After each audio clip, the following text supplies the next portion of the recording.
Hello guys, আসসালামু আলাইকুম। আজ আমি আপনাদের সামনে একটি দেশি মুরগির রান্নার রেসিপি নিয়ে চলে আসলাম। প্রথমে আমি মুরগিটাকে ভালো করে কেটে ধুয়ে পরিষ্কার করে নিলাম। তারপর আমি চুলায় একটা কড়াই বসিয়ে দিলাম, পরিমাণ মতো তেল দিয়ে দিলাম। তেল গরম হয়ে আসলে তার ভিতরে আমি শাল, এলাচ, দারচিনি, তেজপাতা, পেঁয়াজ কুচি, রসুন বাটা, আদা বাটা দিয়ে দিলাম। এরপর আমি পরিমাণ মতো হলুদের গুঁড়া, স্বাদ মতো লবণ, পরিমাণ মতো মরিচের গুঁড়া দিয়ে দিলাম। এর সাথে আমি আর একটা মশলা অ্যাড করে দিলাম। এই মশলাটা আমি ঘরোয়া পদ্ধতিতে বানিয়েছি, চাইলে আপনারাও বানিয়ে নিতে পারেন। এখন আমি এগুলো ভালো করে কষিয়ে নিব। এখন আমি ঢাকনা দিয়ে মশলাটা কষানো দেখেন আমার মশলাটা কষানো হয়ে গেছে। এখন এর ভিতরে আমি মাংসগুলো দিয়ে দেব।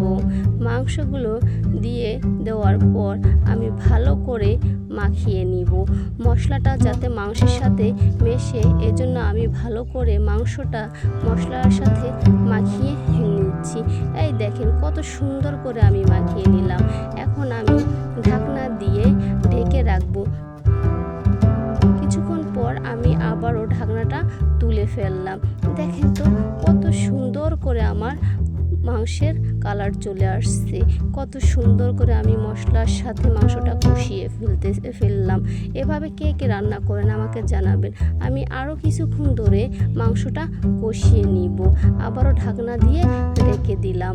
আবারও ঢাকনাটা তুলে ফেললাম। তা না হলে আমার মাংসটা নিচ থেকে লেগে যাবে। তাই বারবার করে আমি মাংসটাকে নেড়ে চেড়ে দিলাম। এখন আমার মাংসটা কষানো শেষ হয়ে গেছে। এখন আমি এর সাথে কিছুটা পানি অ্যাড করে দিব। দেখেন আমি পানি দিয়েও ফেললাম। কি সুন্দর তাই না? এখন পানির সাথে মাংসটা আমি ভালো করে মিশিয়ে নিব। মেশানো আমার হয়ে গেছে। এখন আমি ঢাকনা দিয়ে ঢেকে দিব। কিছুক্ষণ পর দেখেন আমার মাংস হয়ে আসছে আর সেদ্ধ হয়েও আসছে। আমার মাংসটা রান্নায় প্রায় শেষের পথে। তাই আমি আগে থেকে ভেজে রাখা জিরের গুঁড়ি দিয়ে দিলাম উপর থেকে। জিরের গুঁড়ি অনেকেই পছন্দ করে, আর আমিও মাংসে জিরের গুঁড়ি খুব পছন্দ করি। তাই আমি অলরেডি জিরের গুঁড়িগুলো অ্যাড করে দিয়ে ফেললাম।